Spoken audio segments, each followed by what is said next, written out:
हूँ Chhavi Mittal, welcome to being woman with Chhavi. आज मैं एक इवेंट के लिए जा रही हूँ। So finally we are on our way. वहाँ पर एक पैनल डिस्कशन भी होगी। Discussion is everything about breast cancer awareness, which is why I am very happy to be a part of it. I am taking you with me for it.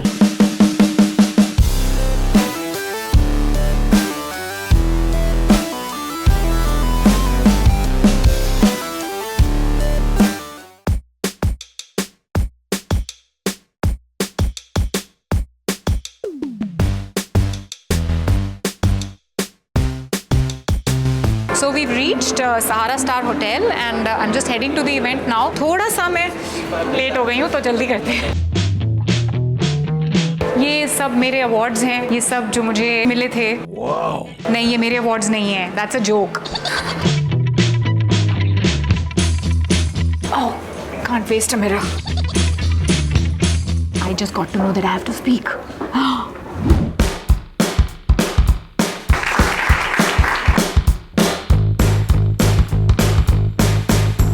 Chhavi, thank you for joining us, and I'm sure this is the cause that resonates with you the most. Yes. I'd now like to call on stage the very, very inspiring Chhavi Mittal. You are here, and thank you for your patience. Thank you for gracing this occasion. So everybody, can we have a round of applause as I introduce Chhavi? She is a breast cancer survivor, and she bravely shares her journey, offering support and inspiration to women facing similar challenges in their lives. Her Instagram is truly inspirational, as is her entire life. Chhavi, can we please invite you up on stage?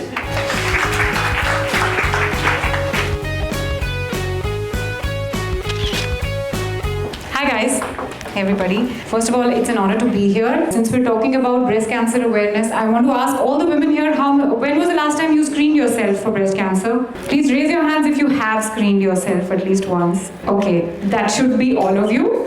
And as you saw the statistics, they're not looking good, but it is within our power to drive the statistics in either direction. Either it could be worse for our future generations, or it could be better, so the choice is ours. And this is something, not all kinds of cancers can be screened so easily. I think breast cancer screening is the simplest. You just need to do it time to time, and I don't know why somebody wouldn't. I think that's what I want to say, and looking forward to being part of the panel. Thank you.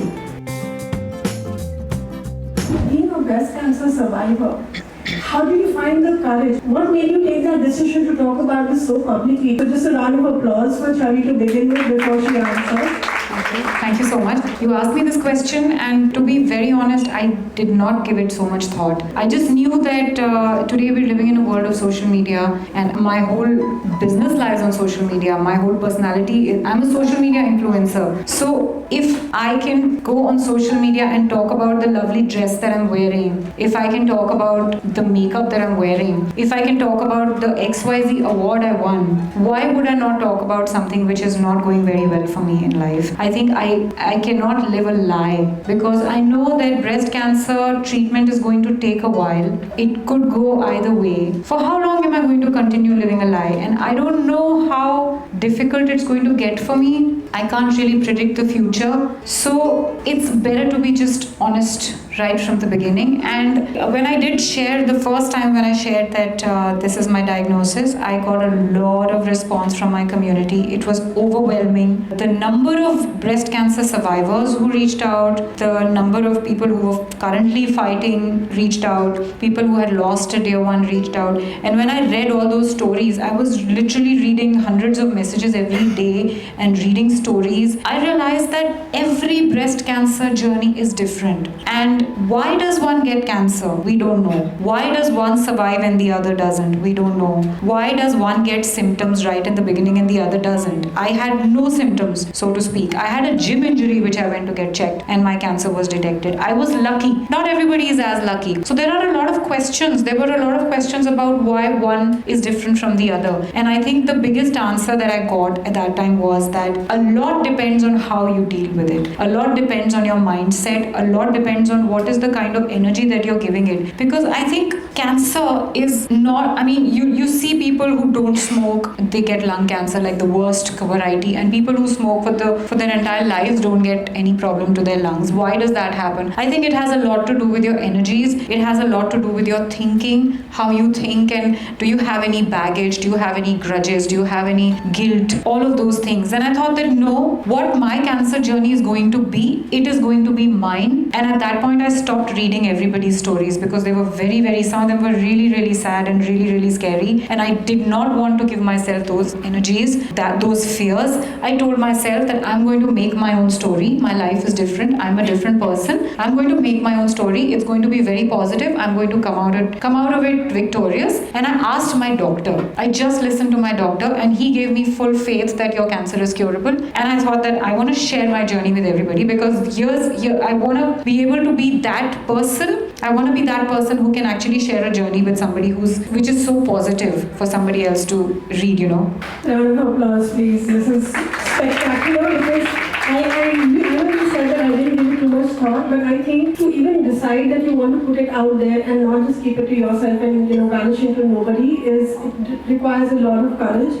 I also want to add something to what Prerna said about caregivers. What you said is very, very right. What somebody who's struggling with the disease, there's not much you can do as a caregiver, but the only thing you can do is give them happiness and understand their needs. So what were the biggest challenges? How did you deal with those mental challenges and physical challenges, and how did you overcome them? I think the biggest worry that I had in my head, even when I was diagnosed, I knew that I have the best doctors on board, and they were very confident that I'm going to come out of it alive and it's going to be great. And my biggest worry was that I don't want to just live. What is my quality of life going to be post the cancer? Because I'm young. I was 41, and I didn't want to live with restrictions that, oh, this is an activity you cannot do, this is a food that you cannot eat, this is something you cannot do. And that sort of was my biggest fear. So I think once my surgery was done, and I don't know if I should say this on a public forum, I didn't really get a go-ahead from my doctors when I started doing my physiotherapy, but I had decided that I am going to do everything and I'm going to live life even better than what it was before cancer. So I really took my physiotherapy very seriously.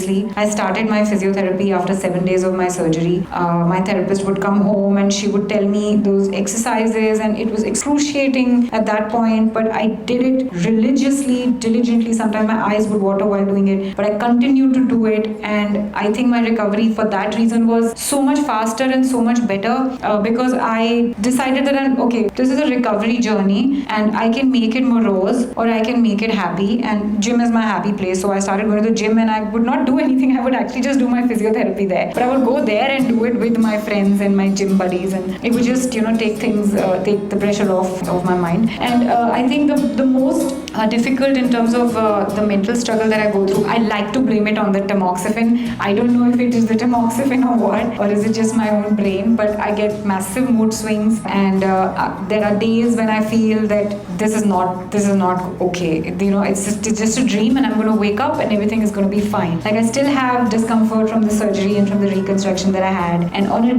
daily basis, on very everyday basic activities that I do, I feel that discomfort, and I'm told that this is the way it's going to be. It's not going to become better, so don't feel that you're harming yourself. Just continue doing it and ignore it. So I do that, but there are days when I feel it's all going to get okay one day, and my breasts are going to be normal again. And then there is this butterfly effect that I feel I'm getting from the medicine. Like, the tamoxifen gives me mood swings. I believe that it is giving me low bone mineral density. My doctor begs to differ. He says, no, that's not the tamoxifen, that's all you. But I think suddenly all of these things cannot go wrong, right? So I'm facing that. I've been diagnosed with osteopenia, for which I took another injection, which gave me plethora of side effects and so much pain and so much more meds. And I feel eventually, it's harming my liver, it's harming my kidneys, and I'm somebody who would not even take a Disprin for headache, and to take so many medicines. So yeah, that is a struggle that I face. But again, good days are much more than the bad ones. And on the bad days, I tell myself that I'm so blessed that I can do literally everything I can do normally. If you come to look at it, I went to the the gym today. I pushed 80 kgs on a hip thrust. I'm very blessed to do that, and I feel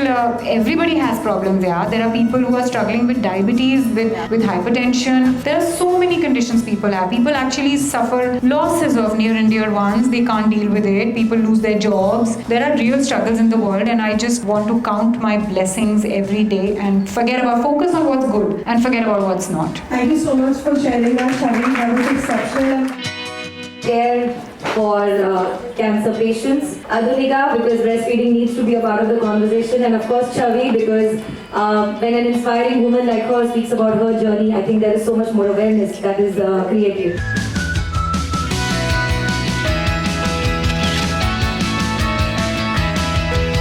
When we sound the Mind Over Body Award, it's going to...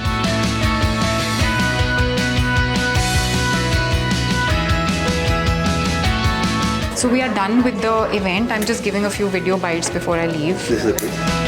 Few words, few lines, few words. Is that okay for you? Sound check कर रहे हैं, audio check कर रहे हैं, level ठीक है कि नहीं. So he said just say few words. So I said few words. That was the joke. My biggest fear in life is somebody will say action and I'll not know what to say. Okay, I'll say ready. You'll say ready, but what will I say?